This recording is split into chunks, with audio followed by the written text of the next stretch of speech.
Abre el asambleísta Raúl Tello.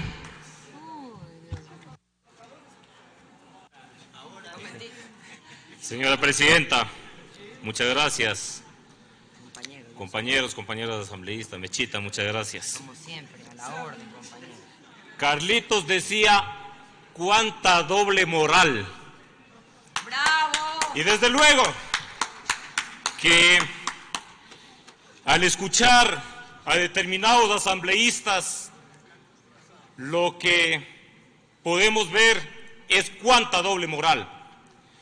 Quienes arrebataron los derechos a los trabajadores de este país, quienes arrebataron el derecho de organización a los maestros, maestras ecuatorianas, ahora haciendo un llamado a que los trabajadores protesten frente a determinada ley.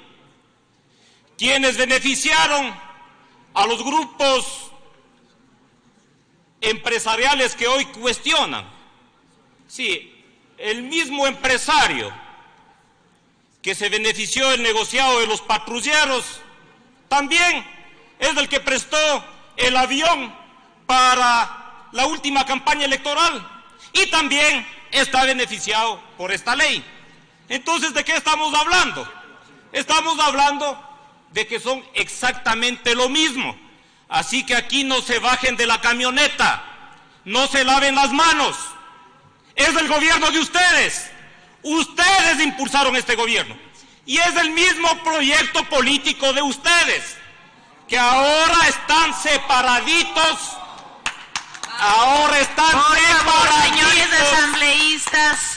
Sí, y les digo con letras mayúsculas, están separaditos porque su coideario, hoy presidente de la República, no les guardó las espaldas en tanta sinvergüencería y corrupción que impulsaron durante los 10 años.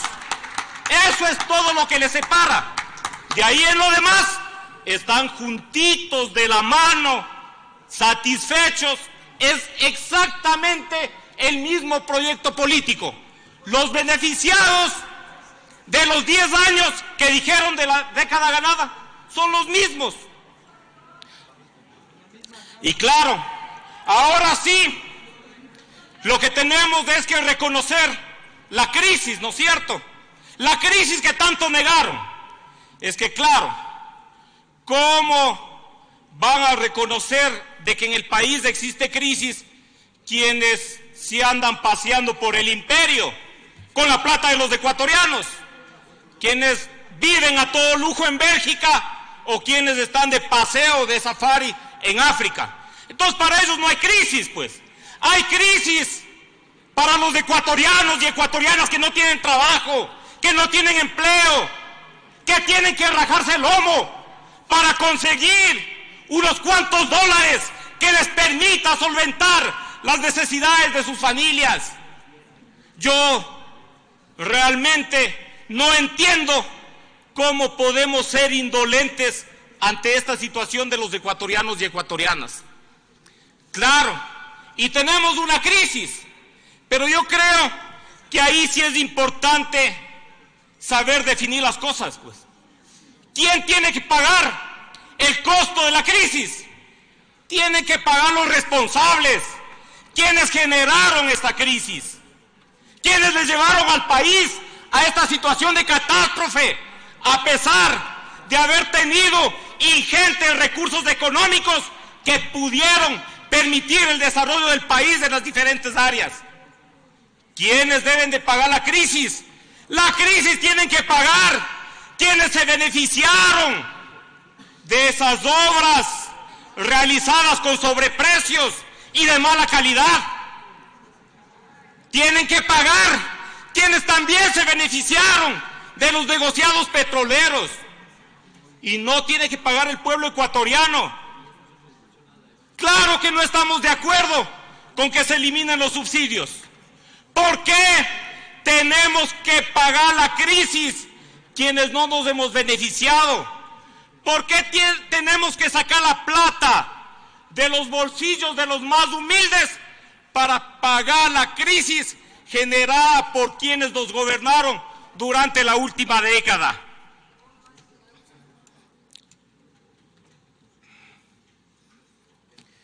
Se ha dicho aquí de que esta ley beneficia a un gran sector o a la mayoría del pueblo ecuatoriano. Sí, evidentemente, hay algunos beneficios para los pequeños, los medianos productores. Hay pequeños beneficios para los ciudadanos de a pie. Es verdad, sí existen esos beneficios, pero no está bien que al ciudadano común y corriente le entreguemos una pastillita, mientras tanto otros se llevan la farmacia completa. No está bien que sí, que algunos son beneficiados porque evidentemente, fruto de la crisis, están atravesando una situación complicada, frente, en algunos casos, a desastres naturales, frente a situaciones de enfermedades catastróficas o del fallecimiento de algún familiar. Pero la pregunta es, los grupos que ustedes han señalado, esos 50 grupos económicos que están siendo beneficiados por esta ley, ¿ellos habrán sufrido alguna catástrofe? Si revisamos las ganancias de ellos en los últimos años, nos damos cuenta de que para ellos no ha existido crisis, pues. Nos damos cuenta de que ellos han sido beneficiados de las políticas del gobierno. Y si han sido beneficiados, ¿por qué ahora nuevamente el Estado tiene que estar ahí, acudiendo supuestamente para salvar su situación? Su situación que no es para nada mala. Los empresarios, los exportadores, los importadores, los banqueros están viviendo su mejor momento, han tenido ganancias. ¿Y por qué ellos no deben de ser quienes paguen el costo de la crisis? ¿Por qué tiene que ser el pueblo ecuatoriano?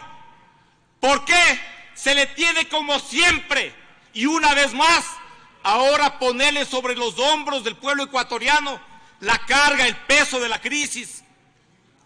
Por otra parte, no podemos aceptar para nada los ciudadanos y ciudadanas amazónicas que con esta ley se quiera afectar el derecho de los pueblos de la Amazonía a desarrollarnos.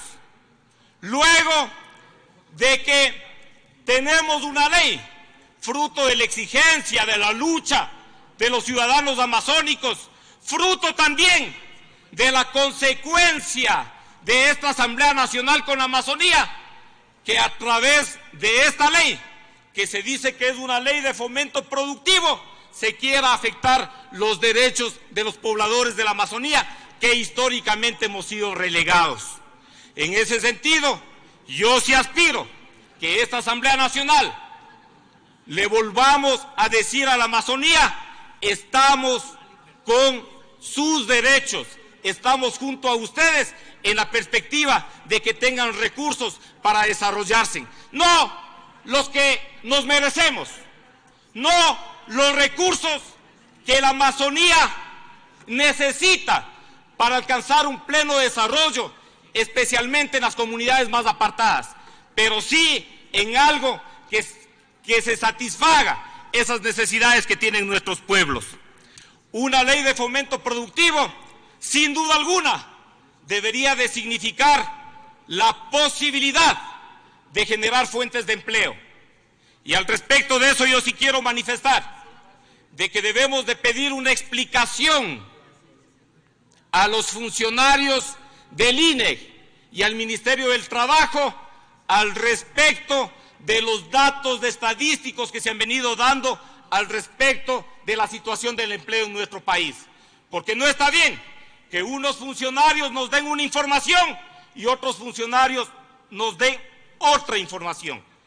No está bien que manejemos las estadísticas para maquillar la situación. Es necesario que conozcamos cuál es la real situación del empleo en el país para poder tomar medidas. Una ley de fomento productivo debería de significar la posibilidad de que el gobierno cumpla con aquella oferta de los 250,000 empleos que se ofreció en campaña electoral.